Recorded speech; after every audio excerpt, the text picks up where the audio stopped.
Now, I don't know if you've tried to dig a hole yet in the ground. Our ground is beyond terrible. It's atrocious.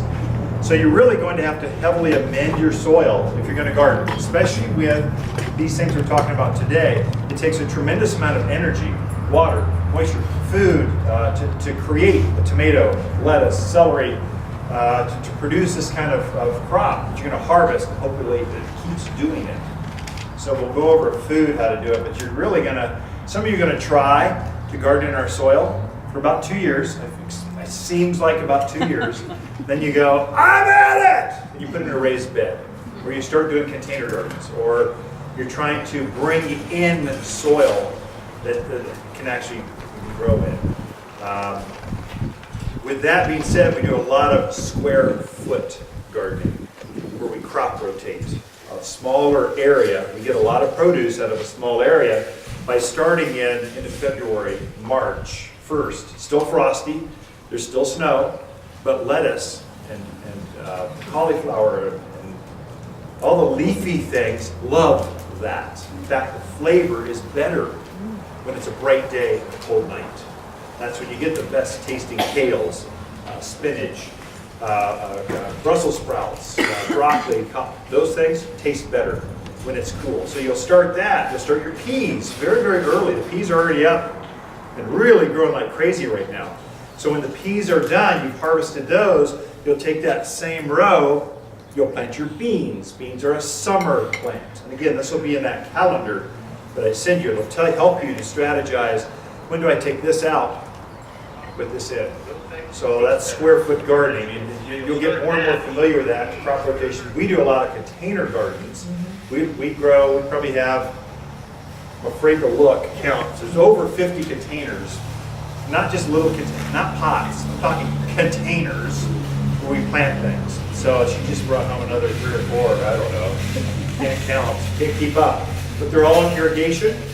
The clock runs them, waters them. We've got our professional grade potting soil. Water's potting soil, that's our growers mix, is filled with that. So we will frequently put in tomatoes with alyssum or something. So we make art out of our edibles. There's nothing more beautiful than a tomato by the front door with fruits on it. You want to inspire guests and friends and family with some flowers around the edge of it. That's inspirational. Oh, definitely. It can be. I love it when they containers when they're mixing edibles with ornamentals. I just think it's such an attractive look and so practical. Because if you've got a beautiful tomato going and you want to encourage pollination, because maybe it's just not getting pollinated enough, you can throw something like the lobularia around it, a little daisy. So these are going to encourage your pollinators to come by, your moths, your butterflies, the little bees that help pollinate. So you're kind of doing that double whammy thing where you're getting beauty and you're going to get good fruit production because you're encouraging pollinators to come in. Sometimes that's half the battle with vegetable gardening is, people go, well, I've got lots of flowers, but I don't get any fruit. Well, it's not getting pollinated. So you can either go out with your hands and, take a little paintbrush and dab it. Who has that kind of time?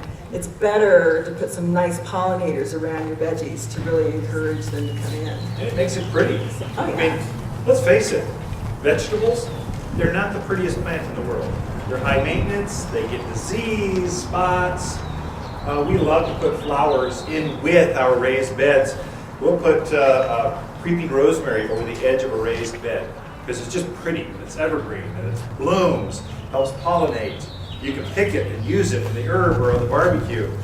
Lavenders, we have those in big red pots. They're just glorious, evergreen or ever blue, whatever color. Show them that one English lavender I brought. Lavenders do really well. Your herbal plants do better here than anywhere else in the country. It loves the high altitude, the brightness of the sun, and then we're dry. So we don't get a lot of the diseases you get in a more humid climate like the South, the Northwest, or some of those really humid areas, which herbs don't like that. They'll tend to get black leaves and have issues. Here they don't. Right. And animals don't eat herbs. I don't know why. You would think they would, but they don't touch this plant.